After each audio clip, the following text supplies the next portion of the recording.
Hello dear learners, welcome back again. In the last lecture we have already seen how the governing equation for the slope deflection method is to be formed. Now today we are going to see the application of that governing equation in the displacement method, that is the slope deflection method. Now let us see further. We'll take the first problem in which you can see a continuous beam ABC which is fixed at A and B, and at point B there is a hinge support. The value of EI is to be taken as constant.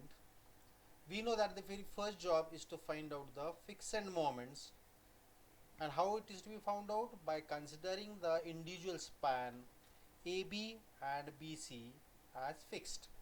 AB fixed beam as such and beam BC. Is it okay? Now we have already gained the knowledge how the fixed moments are to be found out. So here for the first span and the first moment MAB bar, it is going to be minus WL square by 12. Why minus? Because it is anti-clockwise. So putting the value, we are getting MAB bar as well as MBA bar. Here it is minus because anti-clockwise, here it is plus because it is clockwise. So similarly for the second span, MBC bar is being found out, and we know MCB will be exactly opposite of it, being UDL imposed throughout the length and being symmetrical. There MBA and MCB will be same but in the opposite direction due to the clockwise and anti-clockwise couples or the moments about point B and C. After finishing with this first job of to find out the fixed moment, the next thing which is very important to understand is the boundary condition of that particular beam. So here, as I have told you, A and C are fixed and B is how it is a hinge support. So at A and C, due to the fixity effect, it is not going to allow the rotation about point A and at point C. So the rotation theta A and theta C are equal to 0.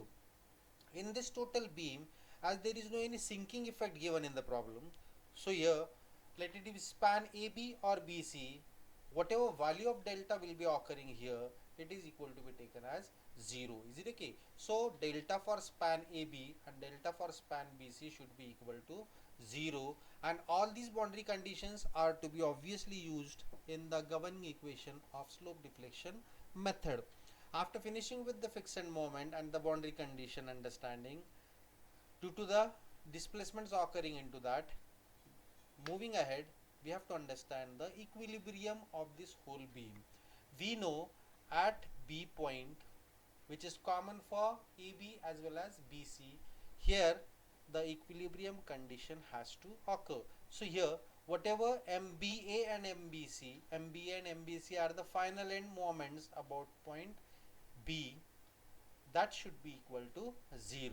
Is it okay? So here these are fixed moment, but whatever final moment we shall be getting MBA and MBC, that has to be in the equilibrium condition. So here this is the equilibrium condition for this particular beam. Moving ahead, let us understand what is the analysis. So here already I have written here the boundary conditions, and we are going to apply the slope deflection method equation. Is it okay? So here MAB is equal to this. So I have added all the moments occurring due to the effects on this particular beam. First effect is due to the fixity effect, whereas all the remaining effects are the rotation effect happening at this particular point B and A as well. Is it okay? So let us understand one by one. So MAB is equal to, for span, first of all we are going to take a very first span AB, and we are going to apply the governing equation. So we know what is the generalized governing equation for that particular joint A. Is it okay? So here after having this and after substituting the boundary conditions, as I have talked about, theta A has to be equal to 0 because it is fixed support. Only theta B is going to occur due to the hinge about this point, whereas delta AB will be equal to 0. So from the boundary condition, I have simply substituted the boundary condition in the governing equation, and I have come up with the new equation number 1. Is it okay? Which is the final end moment about that particular end A. Is it okay? Now for the another span, rather the same span but in the opposite direction BA, this is the governing equation. Substituting the boundary conditions, we are getting equation number 2. Let us take the next span let us take the next span BC.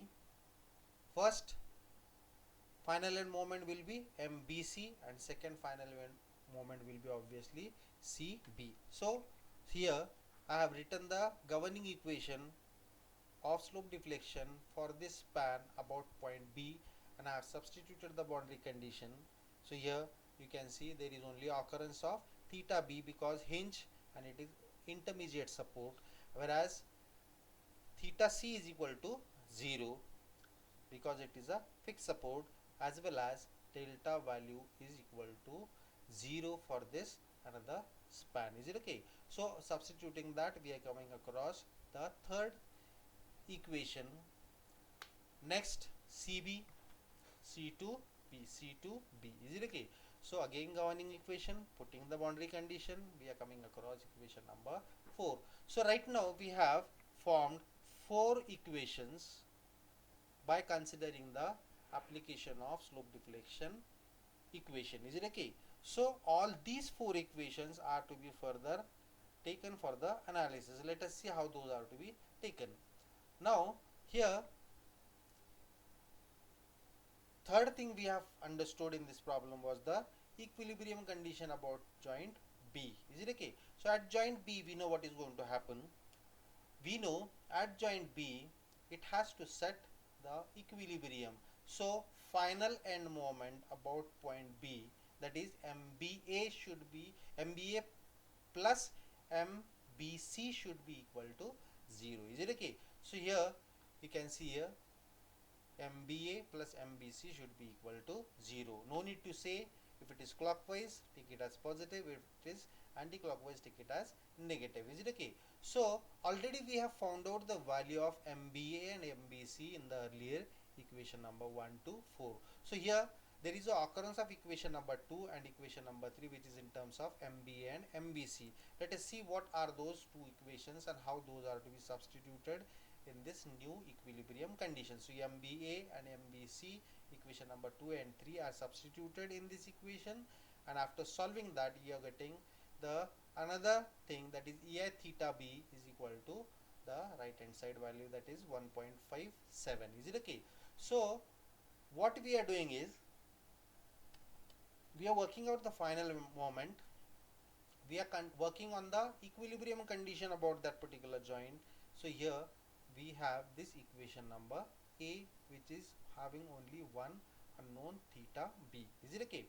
Now moving ahead, once we have understood in this equation number 1 to 4 there was only one unknown remaining, and that is already been found out, that is EI theta B is equal to 1.57286. Is it okay? So there is no any unknown remaining in this, as in this particular beam there was only one displacement taking place, and that too about point B, half magnitude theta B. So that already been found out. EI being constant, only unknown was theta B. That value also we have found out. Now the remaining job is just to put all this value of this theta B in all the equation number 1 to 4. So simply we have to back substitute this value of theta B in the earlier equation we have already found out. Is it okay? So let us have the back substitution. We have equation number 1, and in that I am putting the value of EI theta B. Is it okay? So after simplifying that, we are coming across MAB is equal to minus 1.95 kilonewton meter. Let us take equation number 2 and again substituting the value of EI theta B. So we have got MBA is equal to 5.10 kilonewton meter.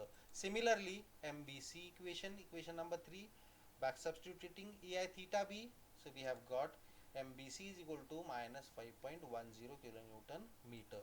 And the last one is equation number 4, substituting the value of EI theta B in that equation, we are going to get MCB is equal to 7.46 kilonewton meter. So this is how we have worked out the final end moment about each and every joint for each and every span. So MBA for first span, MBA and MAB, is it okay? And for second span, MBC and MCB. So this is how we have found out the final end moment. So and this was required for the analysis of this particular problem. That means this was the objective to find out the final end moments for this particular sort of a beam. After finding out this, the last job is to find out the bending moment diagram. So already we have obtained certain results and all these values are been plotted in this, and this is nothing but it is the final end moment diagram. Already we know the basic of this free end moment bending moment diagram. So we know, take first span AB, its free bending moment will be WL square by 8, back substitute the value of this and we are getting 4.5 kilonewton meter. Similarly for the span BC. After getting these two basic bending moment diagram, we are interested in finding out what exactly is the resultant moment. We know action is in some direction and reaction is in the another direction. So ultimately, both being opposite, we have to find out the resultant moment. So for that purpose, we are going to simply superimpose these two bending moment diagram.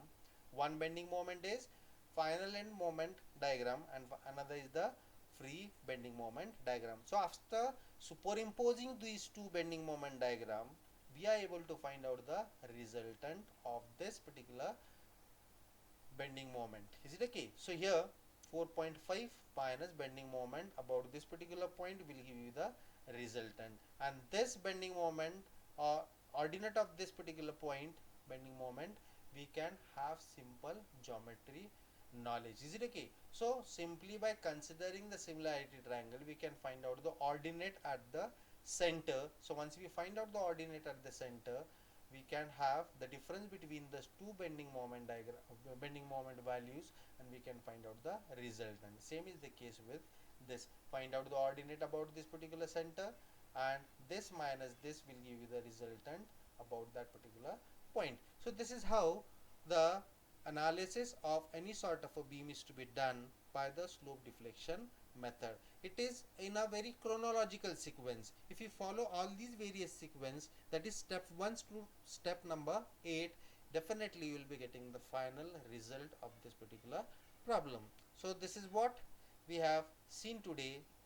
In the next lecture, we'll definitely see another numerical on this particular method in which we'll be having the combination of load with a UDL and a point load. So do watch another video so that more basics will be clear when there will be a combination of the loading. I hope you have got well, and so with this I conclude with this particular today's lecture. Have a nice time, stay safe and stay happy. Thank you very much.